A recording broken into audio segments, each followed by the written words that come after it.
Hello and welcome. It's 10 a.m. on Monday, the 13th of October. You're tuned in to our mid-morning newscast here on Arirang TV. Great that you could join us. I'm Mark Broome. Let's take a look at what's making the headlines.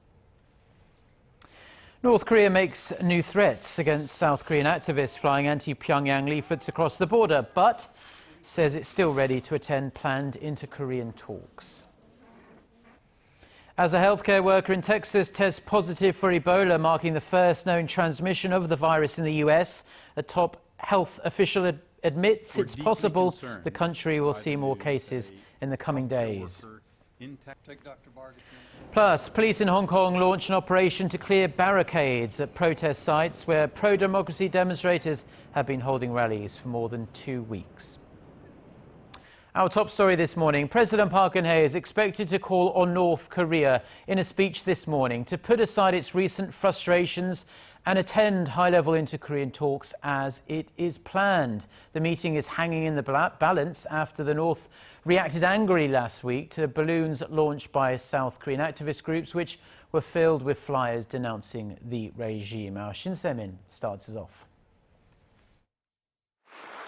All eyes will be on President Park Geun-hye on Monday. The president has called a meeting of a unification preparation committee where she could deliver a formal statement on the icy relations between the two Koreas. If so, it'll be the first such statement since a group of high-level North Korean delegates arrived in Seoul last week and met with their southern counterparts.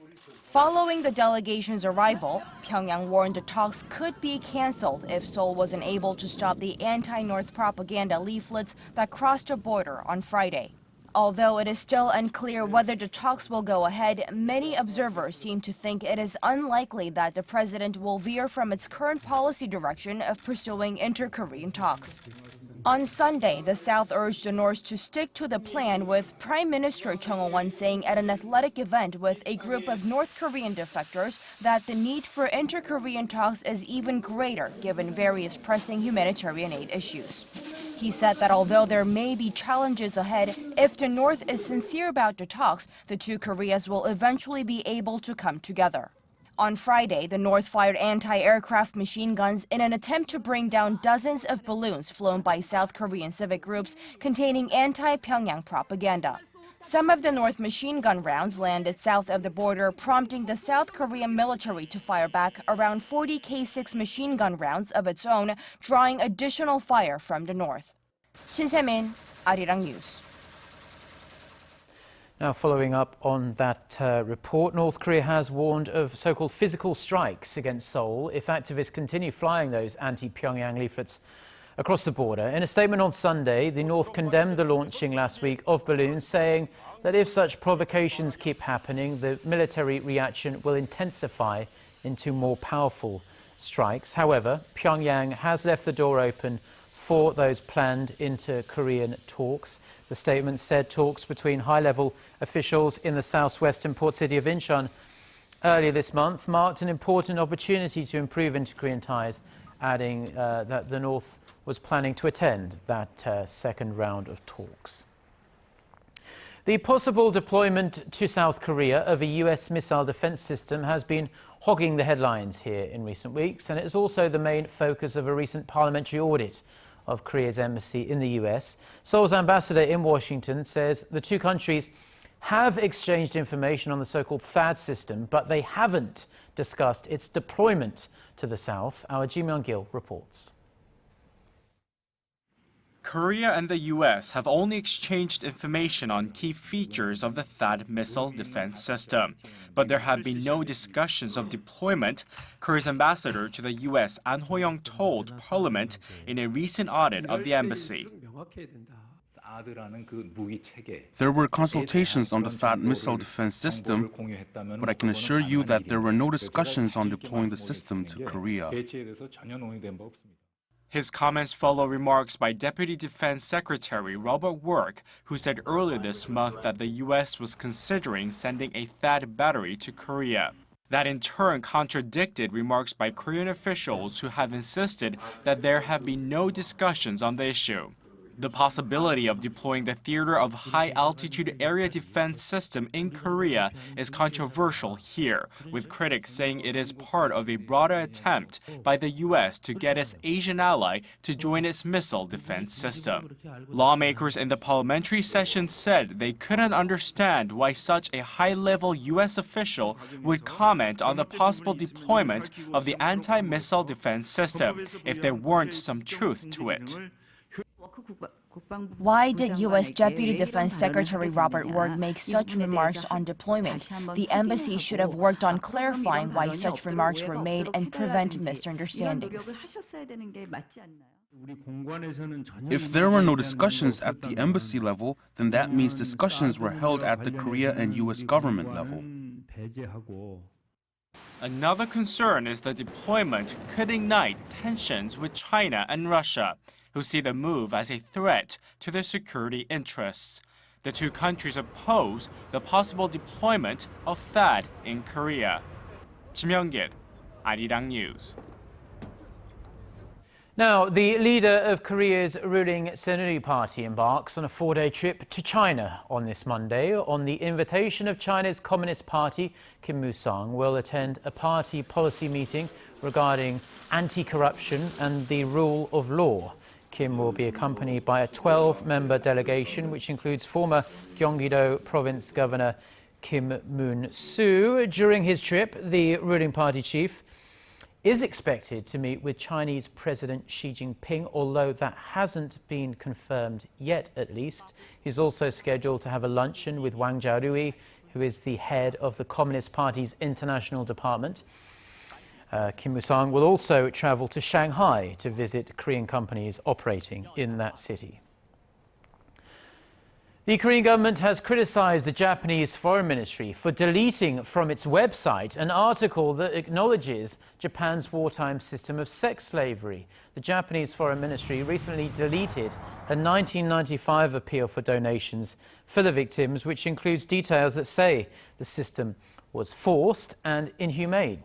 Korea's Foreign Ministry expressed its regret over the deletion, saying it raises questions whether Japan is sincere when it declares it will uphold the Kono Statement, which is its landmark 1993 apology to the women.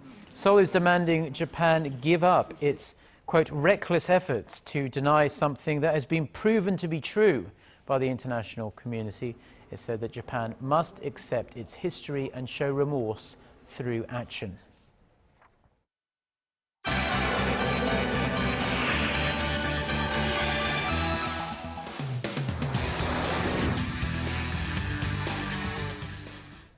Right, well, let's get caught up with the global headlines we're following at the start of the work week. For that, we turn to our Eunice Kim, standing by at the news centre. Hello there, Eunice. Good morning, Mark. Now, the United States has confirmed its first known transmission of Ebola. And just like the recent case we all heard about in Spain, it's a healthcare worker. You're absolutely right, Mark. The nurse had helped treat the Ebola-infected man from Liberia, Thomas Eric Duncan, who you'll remember died last Wednesday following 11 days of treatment in the Dallas, Texas hospital. These cases are really highlighting the risks healthcare professionals face on the front lines, regardless of where they are in the world. Our Kim Min-ji has this story. U.S. health officials have confirmed that a healthcare worker in Texas has contracted Ebola, marking the first known transmission of the virus in the U.S. The U.S. Centers for Disease Control announced Sunday local time that preliminary blood tests were positive. The nurse, who was reported to have had a low-grade fever on Friday, had tended to a Liberian man who died of the virus at a Dallas hospital last week. The CDC director warned that more workers could have been exposed to the virus, attributing the nurse's infection to a breach of safety protocol. He said a full investigation would be launched into the matter. We are evaluating other potential healthcare worker exposures, because if this individual was exposed, which they were, it is possible that other individuals were exposed. We know that this individual did provide care to the index patient on multiple occasions, and that care included extensive contact. Hospital officials say the worker had been wearing protective gear during treatment, which includes gowns, gloves, masks, and shields. The nurse is said to be in a stable condition. In a statement later in the day, U.S. President Barack Obama urged federal authorities to take immediate additional steps to ensure hospitals and healthcare workers nationwide are prepared to follow protocols should they tend to an Ebola patient. The current Ebola outbreak, the worst of its kind, has killed more than 4,000 people, mostly in West Africa, with over 8,000 infected. But with thousands of Liberian healthcare workers set to go on an indefinite strike late Monday night over a pay dispute, efforts to contain the spread could be put at risk. Kim Min-ji, Arirang News. And new this morning, Hong Kong police have begun to move barricades in the Central District as pro-democracy demonstrators entered their third week of sit-ins. The clearing project unblocked major roads leading into the business district while remaining in the periphery of Admiralty, where the main protest site stands. Demonstrators did not resist the move. This development comes a day after the territory's embattled chief executive C.Y. Leung said students' demands of his resignation and the lifting of China's hand in the 2017 chief executive elections have, quote, zero chance of succeeding. He said he has not ruled out using minimum force in clearing the blockades in the protests that he characterized as having spun out of control. And in a shift in stance, Turkey has agreed to let U.S. warplanes use its military bases as they fight to contain a growing Islamic State insurgency in Syria and Iraq, this according to the Pentagon. Earlier, Iraqi officials had called for urgent military support in western Anbar province, which they feared was on the edge of falling to Islamic State militants. Anbar's police chief was killed in a roadside bomb attack over the weekend, located just west of Baghdad. If Anbar falls, it would pave the way for IS militants to establish a supply line and potentially launch attacks on the Iraqi capital. Islamic State fighters have already seized control over large swaths of territory in Syria, where they continue to press for Kobani.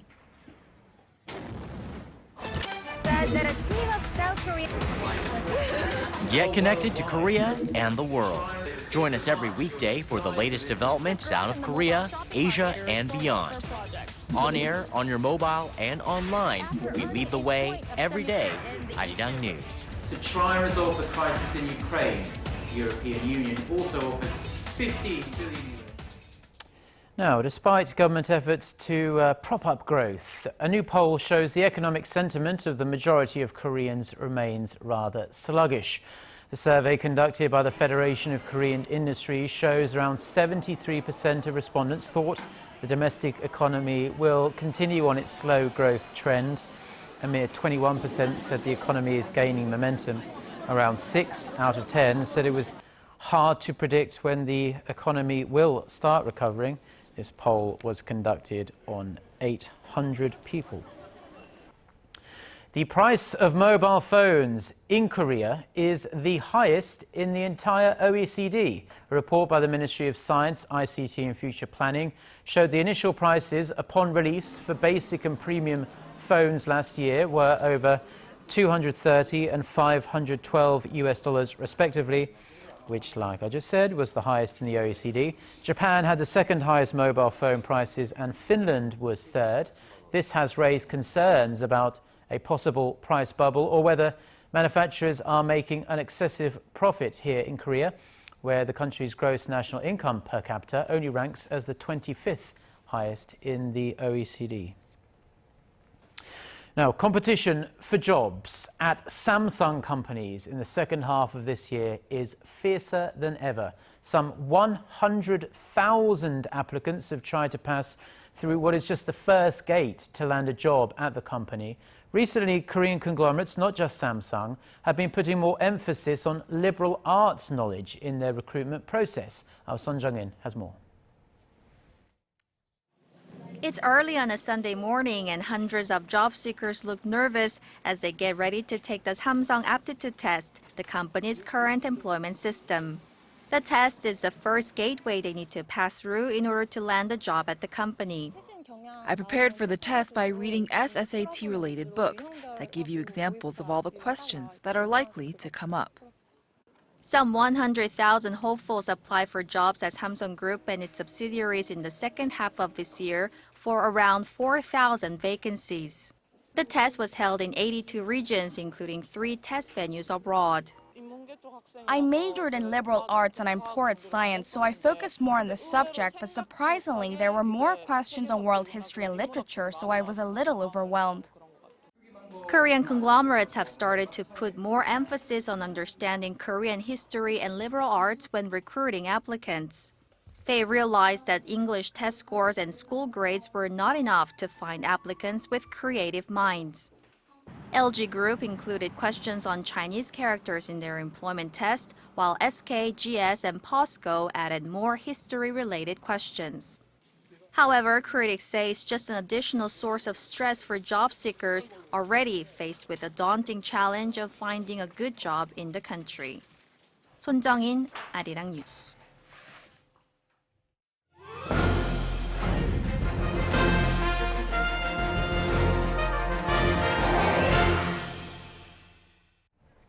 Koreans have acquired a serious taste for specialty coffee in recent years, and it's now almost impossible to walk around a neighborhood without running into a franchised coffee shop.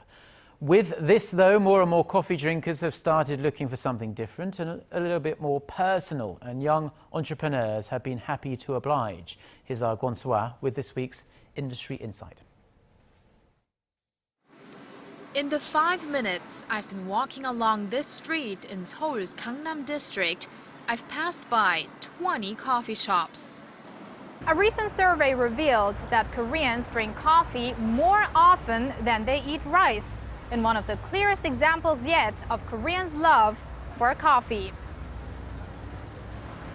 Breaking it down, the average Korean adult drinks more than 12 cups of coffee a week. That's almost 2 a day. And coffee imports are on the rise as well. Last year's amount would be the equivalent of nearly 300 cups per person. Korea's coffee market is estimated to be worth more than 6.1 trillion won or 5.7 billion US dollars. The industry got a big boost when Starbucks arrived in Korea back in 1999. Soon after, domestic brands jumped on the bandwagon to compete against foreign franchises, and they rapidly expanded their business too. Korea's coffee industry is one of the fastest growing in the world. One of the reasons is because Koreans are quick to adapt to new cultures. Also, trying different foods and drinks is a very important cultural activity in our daily lives. However, with some brands like Cafe Bene edging close to 1,000 stores nationwide, industry observers say the market for branded coffee shops is saturated. Now, an increasing number of consumers are opting for something special that's not on every corner, like at this independent coffee shop. The coffee tastes more unique than at franchises, and I feel much cozier here. That's why I come here a lot. In the past, people put more importance on the spatial side of coffee shops, as they looked for a good place to chat, read, or surf the internet. However, these days they are more interested in the actual taste of the coffee they buy. That's why I think more and more coffee shops will adopt specialty coffees, like we do.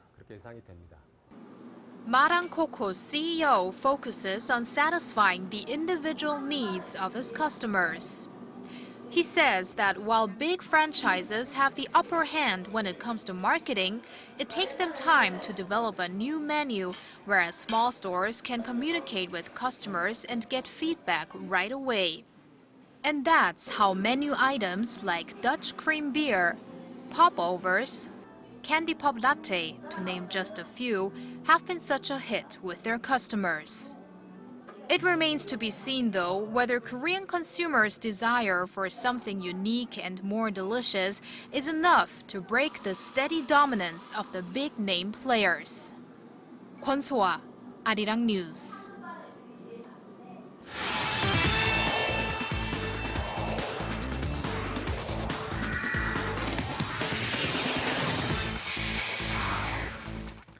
And a good Monday morning to you all as we kick things off in the KLPGA, where 19-year-old Kim Hyo-joo made history on Sunday after winning her 4th KLPGA title this season. During the KLPGA Haichinro Championship, she shoots a 1-over par on the final round, but still hangs on to win her 4th KLPGA title this season after shooting a 4-under par overall. With the win, the 2014 ARIRANG Championship winner also becomes the first golfer in history to break the $1 billion mark in season prize money, making just under $1 million this season in the domestic competition alone. And now shifting over to the Artistic Gymnastics World Championship, where Yang Ak-sun went after his 3rd straight gold medal in the men's vault event. But unfortunately, a lingering injury prevented him from doing so. Now, with the World Championships taking place in Nanning, China, the London gold medalist still manages to compete despite his hamstring injury, but averages 14.416 points to finish in 7th place. Meanwhile, North Korea's Lee Se-kwang, who finished 4th during the Incheon Asian Games, claimed the top podium spot after scoring 15.416 points for the gold medal. And over to some Sunday's KBO action, the Hanwha Eagles clinched last place with a 4-2 loss to the Lotte Giants, with the Samsung Lions inching closer to another pennant with a 8-4 win over the Kia Tigers. Meanwhile, let's take a look at the final matchup between the LG Twins and the Tusan Bears at the sold-out crowd in Jamsil Stadium. Of course, going into the game here, first inning of the game, and on second, Choi Joo-han, an RBI single puts Tusan up 1-0. Next play, Kim Hyun-soo, this one a single to center. The 4th straight hit gives the Tusan Bears the early 2-0 lead. Second inning, more from Tusan, this time Min Byung-hun, that's a double down the third base line, and it's now 3-0. Now, Tusan's Dustin Nipper keeping the LG Twins scoreless for 6 innings, but in the 8th inning, Big Bang, Lee Byung-gil, that's an RBI single up the middle, and the deficit is cut 3-1. But the Tusan Bears start running away with the game once again, scoring a few more runs in the bottom of the 8th to win the final Jamsil derby of the season, 6-1, your final score. Meanwhile, over to the K-League Classic this time, as the Sangju Sangmun military squad upset FC Seoul with a 1-0 win, with Busan pulling away with a 2-1 victory over Jeju United. Meanwhile, let's take a look at the Jeonbuk Hyundai Motors take on the Ulsan Hyundai Tigers. Now going into the match here now, Jeonbuk looking pretty aggressive from the start, firing away with each chance, but both sides going to the second half scoreless 0-0. Stays that way for most of the second half as well until Kayo scores in the 69th minute of the match, giving Jeonbuk the 1-0 lead. Ulsan looking rather sluggish throughout the match as Jeonbuk holds on to win this match 1-0. And now finishing things off, the KBL kicked off its new season over the weekend as Incheon beat Busan 67-60. Ulsan getting their first win over KGC 84-74, with SK beating Samsung in the Seoul rivalry 93-78, and Goyang defeated Dongbu 66-54.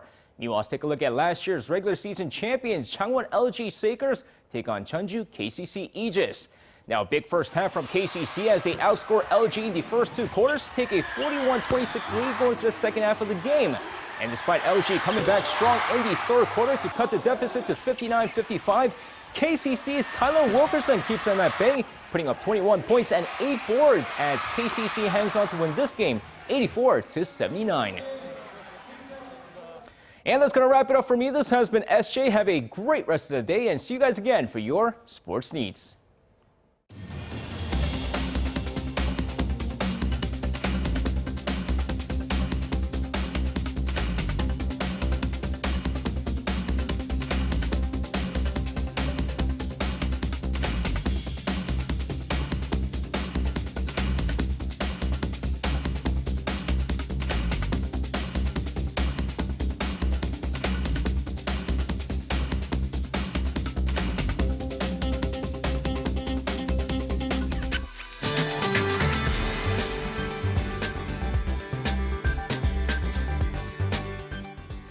Good morning.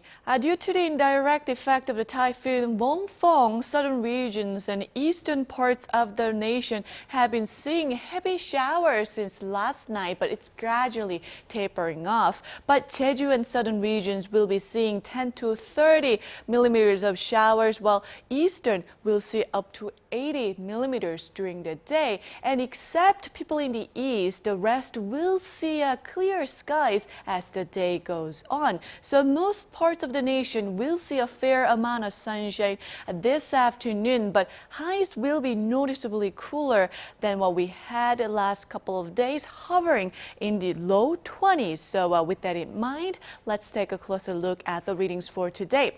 Now, the daytime highs in the capital will only make it to 21, while Daegu and Busan will rise to 20 this afternoon. Now, for other regions, it looks like down on Jeju Island and Daejeon will peak at 22 and 21 respectively, and Dokdo will top out at 17 this afternoon. Well, it seems like we're going to have a much cooler morning lows as we head into the end of the week. Daily lows will plummet to single digits, but highs will be remaining just above 20 degrees Celsius. Well, that's all I have for you at this hour, and let's send it back to Mark in the studio. Well, thank you very much, Jion, for the weather there. And that's all we have for now. We'll be back with our next newscast at noon Korea time in about 90 minutes. Until then, goodbye.